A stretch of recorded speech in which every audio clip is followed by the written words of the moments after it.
नमस्कार दोस्तों, आप सभी का फिर से एक बार स्वागत करता हूं मेरे YouTube चैनल पे। दोस्तों आज हम बात करेंगे पेशाब में होने वाले जलन की तकलीफ़ के बारे में।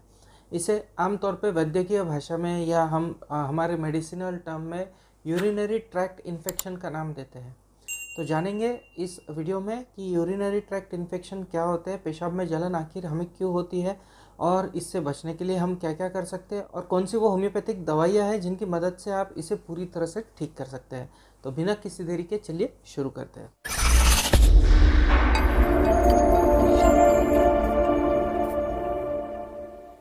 दोस्तों यूरिनरी ट्रैक्ट इन्फेक्शन क्या होता है ये समझने से पहले हमारी यूरिन किस तरह से बनती है इसका एक रफ आइडिया ले लेते हैं। हमारी दो किडनीज होती है, लेफ्ट किडनी और राइट किडनी। ये हमारी बॉडी के अंदर यूरिन बनाती है, यानी पेशाब बनाने का काम करती है। तो ये जो पेशाब होता है, जो हमारे बॉडी का वेस्ट मटेरियल होता है, ये हमारे पेशाब के थ्रू हमारे शरीर से बाहर निकलते हैं। ये किडनीज यूरेटर के थ्रू नीचे की तरफ पास ऑन करते हैं पेशाब, और यूरेटर से एक ब्लैडर होता है, थैली होती है, यहाँ पे पेशाब जमा होती है। इस थैली में धीरे धीरे बूंद बूंद करके पेशाब जमा होते रहती है। जब इसकी मात्रा एक डिज़ायर्ड लेवल से ज़्यादा हो जाती है तब हमें प्रेशर आता है, हमें एहसास होता है कि हमें पेशाब हो रही है, और तब इंसान जाके पेशाब करता है। इस पूरे ट्रैक्ट को हम यूरिनरी ट्रैक्ट कहते हैं। यहाँ पे कहीं पे भी अगर इन्फेक्शन हो जाता है तो उसे हम यूरिनरी ट्रैक्ट इन्फेक्शन कहते हैं। तो यूरिनरी ट्रैक्ट इन्फेक्शन के बहुत से कारण हो सकते हैं। एक तो बैक्टीरियाज हो सकते हैं, बहुत से बैक्टीरियाज है जिनके इन्फेक्शन की वजह से हमें यूरिनरी ट्रैक्ट इन्फेक्शन होता हुआ देखने को मिलता है। कई बार कुछ फंगाई होते हैं, वो ओकेजनली हमें अटैक कर लेते हैं और उसकी वजह से हमें यूरिनरी ट्रैक्ट इन्फेक्शन होता हुआ देखने को मिलता है। इसके अलावा जिन लोगों के अंदर शुगर है, डायबिटीज़ की तकलीफ़ है, ऐसे लोगों के अंदर भी हमें पेशाब के अंदर जलन की समस्या ज़्यादातर देखने को मिलती है, ज़्यादा प्रमाण में देखने को मिलती है। इसके अलावा अगर किसी को किडनी स्टोन हुआ है, अगर स्टोन फॉर्म हुआ है और वो यूरिन का जो फ्लो है, जो प्रवाह है पेशाब का, वो अगर ऊपर कहीं रोक रहा है तो उस वजह से भी हमें पेशाब के अंदर जलन देखने को मिलती है और दर्द भी वहाँ पे हमें कई बार देखने को मिलता है। इसके अलावा अगर पौरुष ग्रंथि, जिसे हम प्रोस्टेट कहते हैं, वो अगर बढ़ जाती है तो वो भी यूरिन का फ्लो ऑब्स्ट्रक्ट करती है, क्योंकि यूरेथ्रा वहाँ पे कम हो जाता है। इसके बारे में मैंने ऑलरेडी एक वीडियो बनाया है, इसका लिंक मैं यहाँ पे बता देता हूँ। तो जब अगर प्रोस्टेट बढ़ जाता है तो उस वजह से भी हमें पेशाब के अंदर बार बार जलन देखने को मिलती है। और लास्टली अगर आप किसी के साथ में सेक्सुअल इंटरकोर्स कर रहे हो, तो अगर किसी एक पार्टनर को यूरिनरी ट्रैक्ट इन्फेक्शन है तो सेक्सुअल इंटरकोर्स के दौरान दूसरे पार्टनर को भी यूरिनरी ट्रैक्ट इन्फेक्शन होने के चांसेस बन जाते हैं। तो ये सब कारण थे जिसकी वजह से हमें यूरिनरी ट्रैक्ट इन्फेक्शन देखने को मिलते हैं। अब आइए बात करते हैं इसके लक्षण क्या क्या है इसके बारे में।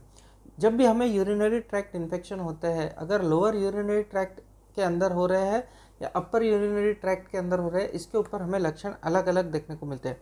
लोअर यूरिनरी ट्रैक्ट यानी ब्लैडर और उसके नीचे अगर इन्फेक्शन हो रहा है तो उसे हम लोअर यूरिनरी ट्रैक्ट इन्फेक्शन बोलते हैं।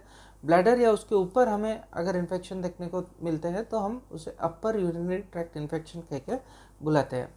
तो लोअर यूरिनरी ट्रैक्ट के अंदर हमें बार बार पेशाब करने की इच्छा होती है। पेशेंट को रह रहे के ऐसा लगेगा कि उसे पेशाब है, लेकिन जब वो पेशाब करने जाता है तो उसे पेशाब होती नहीं है। इसके अलावा पेशाब करते वक्त बहुत ज़्यादा दर्द या जलन का एहसास पेशेंट को होता है। इसके अलावा जो पेशाब होता है उसका रंग भी हमें बदला हुआ देखने को मिलता है। मिट्टी के कलर के पेशाब हमें अक्सर देखने को मिलता है। पेशाब के अंदर हमें ब्लड या पस के सेल्स भी देखने को मिल सकते हैं। तो ये सब लक्षण हमें लोअर यूरिनरी ट्रैक्ट इन्फेक्शन के अंदर देखने को मिलता है। अपर यूरिनरी ट्रैक्ट इन्फेक्शन के अंदर ये लोअर यूरिनरी ट्रैक्ट के इन्फेक्शंस के जो लक्षण हैं वो तो देखने को मिलेंगे ही मिलेंगे, साथ ही साथ हमें देखने को मिलता है बहुत ही ज़्यादा सीवियर दर्द पेट में, पेट के अंदर बहुत ज़्यादा सीवियर दर्द हमें पेशेंट के अंदर देखने को मिलता है। साथ ही साथ इसमें हमें देखने को मिलेगा बुखार, और बुखार बहुत ही तेज़ बुखार हमें पेशेंट के अंदर देखने को मिलता है। कोई भी दवा ले लो तो ये बुखार बैठता नहीं है, बुखार जल्दी से कम नहीं होता है। तो not responding to any medicine, इस तरह का बुखार हमें इसके अंदर देखने को मिलता है। टेंडरनेस भी हमें देखने को मिलती है, थोड़ा सा भी धक्का लगा है तो पेट के अंदर दर्द होता है, इस तरह के सिम्टम्स पेशेंट बताता है। तो ये सभी लक्षण हमें लोअर यूरिनरी ट्रैक्ट और अपर यूरिनरी ट्रैक्ट इन्फेक्शन के अंदर देखने को मिलते हैं। आइए दोस्तों, अब हम बात करते हैं होम्योपैथिक दवाओं की जो इस तकलीफ से आपको आराम दिला सकती है। दोस्तों हमारी सबसे पहली दवा है कैप्सिकम। कैप्सिकम एक बहुत ही अच्छी दवा है जब भी यूरिनरी ट्रैक्ट इन्फेक्शन हो जाता है और बहुत ज़्यादा जलन हमें पेशेंट के अंदर देखने को मिलता है। पेशेंट का जो फ्लो होता है वो बहुत ही कम होता है, यूरिन का drop by drop urine pass होती है, बहुत ही कम फ्लो यूरिन का हो जाता है। और रह रह के फ्लो रिगेन होता है, यानी यूरिन शुरू हो जाती है लेकिन एब्रप्टली फिर से बीच में रुक जाती है। तो इस तरह की यूरिन का फ्लो हमें कैप्सिकम के अंदर देखने को मिलता है और बहुत ही ज़्यादा जलन पेशेंट के अंदर हमें कैप्सिकम के देखने को मिलती है। कैप्सिकम के अंदर एक और चीज़ हमें देखने को मिलती है जिसे हम कहते हैं एक्टोपियन ऑफ मिएटस, और भी अगर टेक्निकल टर्म में कहे तो प्रोलैप्स ऑफ यूरेथ्रा कह के भी कुछ लोगों ने इसको बुलाया है। इसमें होता यह है कि जो एंड होता है यूरिनरी ट्रैक्ट का, तो उस एंड पे म्यूकस अंदर से बाहर की तरफ आ जाता है। इसे माना जाता है कि ये आगे चल के स्क्वैमस सेल कार्सिनोमा के अंदर तब्दील हो सकता है। तो ऐसे केसेस के अंदर भी इनिशियल फेज में अगर हमें देखने को मिल रहा है तो हम कैप्सिकम ये दवा दे सकते हैं। कैप्सिकम हमें 30 पोटेंसी में लेना है। इसकी 5-5 बूंद कंटिन्यूसली पेशेंट की जुबान पे सुबह शाम देना है और मिनिमम जब तक के पेशेंट को आराम नहीं होता है इस दवा को हम कंटिन्यू कर सकते हैं। दोस्तों हमारी दूसरी दवा है कैंथरिस। कैंथरिस 30 भी बहुत अच्छी दवा है यूरिनरी ट्रैक्ट इन्फेक्शन के लिए। इसके अंदर हमें नेफ्राइटिस देखने को मिलता है, इन्फ्लेमेटरी चेंजेस देखने को मिलते हैं, बहुत ज़्यादा जलन पेशेंट के अंदर हमें देखने को मिलती है, बार बार पेशाब जाने की तकलीफ हमें पेशेंट के अंदर देखने को मिलती है। साथ ही साथ ये ब्राइट्स डिजीज़ के लिए बहुत अच्छी दवा है। अगर शुगर लॉस है, किसी को अगर डायबिटीज़ है और ऐसे लोगों के अंदर बार बार यूरिनरी ट्रैक्ट इन्फेक्शन हो रहा है तो कैंथरिस के बारे में ज़रूर सोचना चाहिए। कैंथरिस के पेशेंट को पेशाब आने के पहले भी जलन होती है, पेशाब करते वक्त भी जलन होती है और पेशाब हो जाने के बाद में भी कंटिन्यूसली जलन हमें देखने को मिलती है। तो जलन जलन जलन इस तरह के लक्षण हमें कैंथरिस के पेशेंट के अंदर देखने को मिलते हैं। जो यूरिन का रंग होता है वो थोड़ा सा रेडिश हमें कलर का देखने को मिलता है। तो ये सभी लक्षण आपको अगर किसी के अंदर देखने को मिल रहे हैं तो आपको देना है कैंथरिस 30।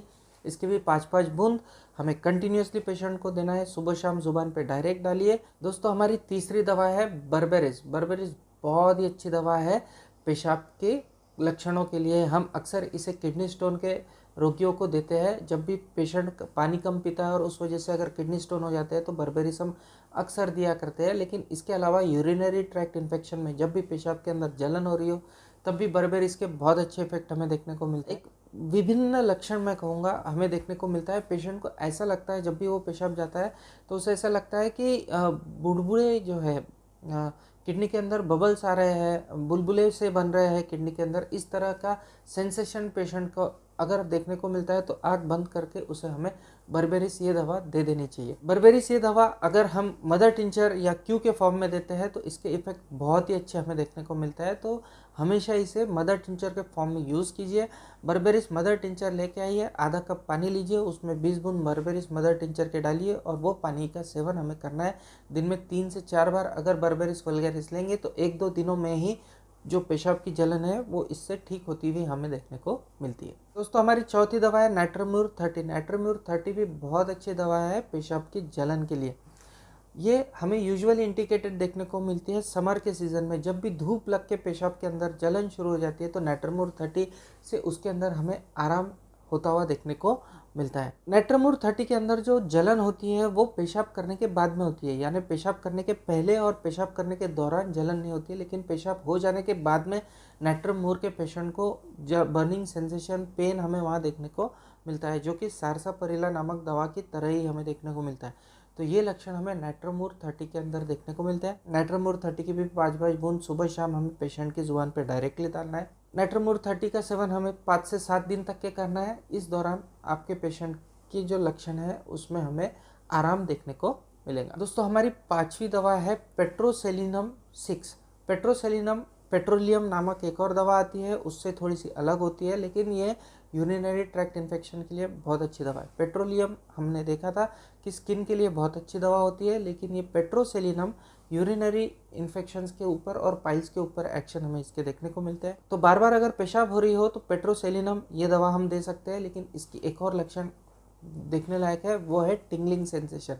पेशेंट को पेशाब करने के बाद में यूरेथ्रा के अंदर खुजली सा महसूस होता है, टिंगलिंग सा महसूस होता है, और वो बहुत ही पेचीदा सा होता है कि अंदर की तरफ खुजली हो रही है जहाँ पे हाथ नहीं जा सकता है। तो इस तरह का सेंसेशन अगर हमें देखने को मिलता है पेशाब में जलन के साथ तो हमें पेट्रोसेलिनम 6 ये दवा देनी है। पेट्रोसेलिनम 6 के भी 4 से 5 बूंद हमें सुबह शाम पेशेंट की जुबान पे डायरेक्टली डालना है। तो दोस्तों ये था आज का टॉपिक हमारा, पेशाब की जलन के लिए जो होम्योपैथिक दवाइयाँ यूज़ करने में आती है उसके बारे में। आशा करता हूँ आपको मेरा ये वीडियो पसंद आया होगा।